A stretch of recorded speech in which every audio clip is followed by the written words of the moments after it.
আসসালামু আলাইকুম। আজকে আপনাদেরকে নিয়ে যাব এক মায়ার জগতে। আর মায়ায় ঘেরা এই পথ অতিক্রমের সময়টুকু আমার সাথেই থাকুন আর দেখতে থাকুন।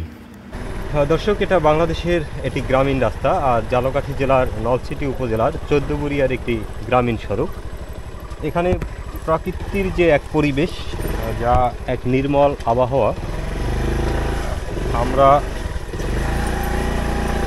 মূলত এই প্রাকৃতিক পরিবেশকে উপভোগ করতেই বেরিয়েছি, অন্য কোনো কাজ নেই। কারণ জীবনে শুধু আইলেন আর গেলেন আর কিছু টাকা জমা করার চিন্তায় পাগল হয়ে গেলেন, উপভোগ করলেন না, সে জীবনের তো কোনো দাম নাই আছে। যেহেতু জীবনে উপভোগ করতে হবে এরকমের প্রকৃতির সাথে, এই জায়গাটা দেখুন একটু কি সুন্দর একটা পরিবেশ। পানিতে কিন্তু সড়ক তলিয়ে গেছে, যার মধ্য থেকেই আমরা যাচ্ছি। তবে এখানে পড়ার একটা সম্ভাবনা আছে। তুমি একটু নামিয়ে ভিডিওতে দেখাও যে আসলে কী অবস্থায় সামনে থেকে।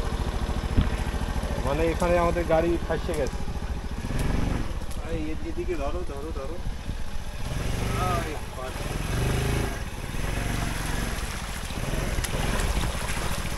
মানে ভয়াবহ এক অবস্থা থাকতো।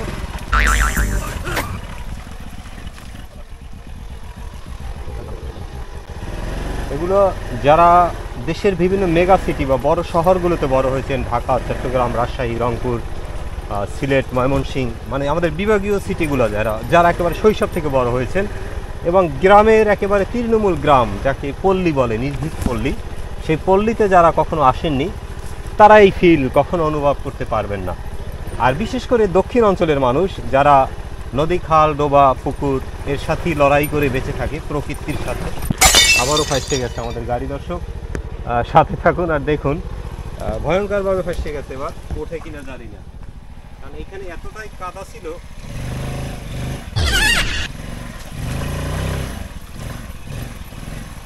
খুব ভয়ঙ্কর অবস্থা।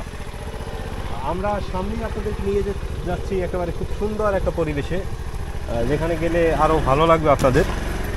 এই পাশে বিলটা একটু দেখাও, যে বিকেলের যে আলোটা পড়ার পরে, মানে এটা আর কিছু বলার নাই। পৃথিবীতে যদি কোনো স্বর্গ থাকে, কিসের কাশ্মীর, কিসের সিঙ্গাপুর, আর কিসের মালয়েশিয়া, কিসের নেপাল, বাংলাদেশে আসুন। বাংলাদেশে এসে গ্রামের এই প্রকৃতিগুলো দেখুন এবং মন থেকে একবার উপলব্ধি করা ধরুন যে আমাদের এই প্রকৃতি অনেক মূল্যবান এবং অনেক সুন্দর। শুধুমাত্র বিদেশে যাওয়ার জন্য পাগল হয়ে যান ভ্রমণ করতে, তার আগে একবার গ্রামে আসুন। গ্রামে এসে একটু দেখে যান। আর বরিশালের সৌন্দর্য দেখতে হলে আপনাকে এরকম বর্ষাকালে আসতে হবে। একটু দেখুন এখানে 4-5টা, বাহ, হ্যাঁ, সত্যি আল্লাহ মহান, এমন সুন্দরভাবে এই প্রকৃতিকে করেছে। আর দেখুন, ন্যাচারালি ধরা পড়েছে রংধনু আকাশে, মানে কি বলার কোনো ভাষা নেই। এই মুহূর্তেই কিন্তু রংধনু আমাদের সামনে, রঙের ছটা, যেখানে 7টি রঙের সংমিশ্রণে রংধনু রয়েছে। আর এই পাশটা একেবারে মেঘের, শরতের যে মেঘের ভেলা কথায় আছে না, শরতের মেঘ মানে এই আছে এই নাই। সত্যি 5 মিনিট আগে ঠিক সেরকমই ছিল, যে হঠাৎ করে বৃষ্টি আসলো, বৃষ্টির পরে রৌদ্র আসলো, আর রোদের পরে আবার একটি কেমন পরিবেশ হয়ে গেল। তো গ্রামের এমন পরিবেশ, আমি এগুলো ভাষা দিয়ে প্রকাশ করতে পারি না, কারণ আমি ওই মাপের সাহিত্যিক না বা কথাশিল্পী না, যে এটা কি কোন কথা দিয়ে, কোন ভাষা দিয়ে আমি সাজাবো, সে কথা, সে ভাষা আমার কাছে নেই। তারপরে দেখুন, মানে বিধাতা নিজ হাতে এই প্রকৃতির প্রত্যেকটি বাঁকে বাঁকে, খাঁজে খাঁজে সাজিয়ে রেখেছে সবুজ দিয়ে, সাজিয়ে রেখেছে নানান রকমের ফুল দিয়ে, যা দেখতে সত্যি মনোমুগ্ধকর, না শুধু তার চেয়েও বেশি কিছু। পৃথিবীটা অনেক সুন্দর, তার মধ্যে আমাদের বাংলাদেশটা বেশি সুন্দর। এই দেশটাকে আপনি না দেখে আসলে বুঝতে পারবেন যে বাংলাদেশটা কত সুন্দর।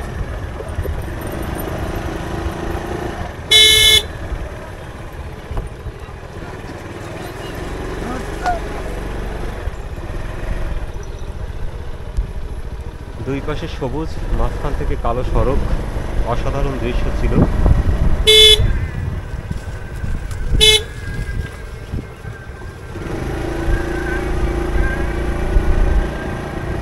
আর খেজুর গাছের কথা তো বলারই নেই। আমাদের বাংলাদেশের খেজুর কিন্তু সৌদির খেজুরের চেয়ে কোনো অংশে খারাপ না। সৌদিরটা হচ্ছে আল্লাহর নেয়ামত, আর সবই আল্লাহর নেয়ামত, তার মধ্যে সৌদির খেজুর একটা বিশেষ নেয়ামত। বাংলাদেশেরগুলো একটু ছোট জাতের হয়ে থাকে।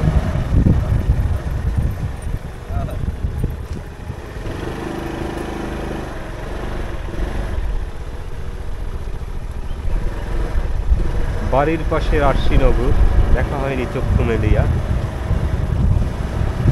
আগে বাড়ির পাশের এই সৌন্দর্যগুলো আগে দেখুন, তারপরে পৃথিবীর যেখানে যান ঘুরতে যাওয়ার চেষ্টা করুন। আর ঢাকায় যারা বিশেষ করে শহর থেকে বিদেশে ঘুরতে যান, আগে গ্রামে আসুন, আমাদের গ্রামে চলে আসুন। গ্রামে এসে এগুলো দেখুন, আর এই সতেজতা, এই সজীব পরিবেশের মধ্যে কয়েক মাস থাকলে আপনি সুস্থ হয়ে যাবেন। পথে অনেকটা শ্যাওলা জমেছে বর্ষার কারণে, আর এই শ্যাওলার কারণে বাইক চালানো অনেকটা ঝুঁকিপূর্ণ। আর আমার বাইকটা তো যেহেতু একটু স্কুটি কোয়ালিটি, সে কারণে আরও ঝুঁকিপূর্ণ। সামনে একটি ব্রিজ রয়েছে, গার্ডার সেতু, সিঙ্গেল গার্ডার সেতু। আমরা উঠে যাচ্ছি সেই সেতুতে। অসাধারণ।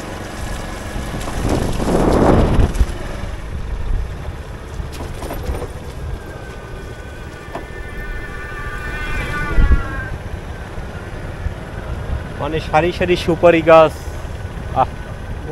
পানের বরজ, যেখানে পান চাষ করা হয়। আর খাল কিন্তু বরিশালে পাবেনি, এই যে ধান নদী খাল, এই তিনে বরিশাল, এই বাম পাশে খাল, মানে খাল আছেই বরিশালে আসলে, খাল নদী। বরিশালে অন্ততপক্ষে এক বর্গ কিলোমিটারের মধ্যে একটি নদী আছে, এবং কমপক্ষে 30 বার আপনার চোখের সামনে খাল পড়বে। আর পুকুর ডোবার তো কোনো শেষই নেই। এটা হচ্ছে বরিশালের ঐতিহ্য। এই ভিজে স্যাঁতসেঁতে মাটি আর সমুদ্র উপকূলীয় একটা প্রভাব। আজ থেকে 2000 বছর আগে এই অঞ্চলে মূলত মানুষ প্রথমত মৎস্য, পরে কৃষির উপর নির্ভর করে তাদের জীবন ব্যবস্থা গড়ে তুলেছিল।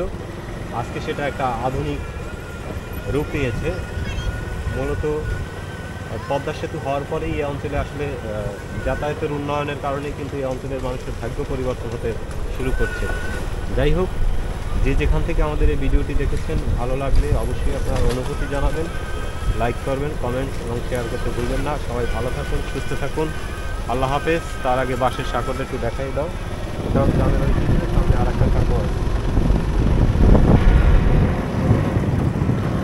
এটা হচ্ছে কাঠের উপরে।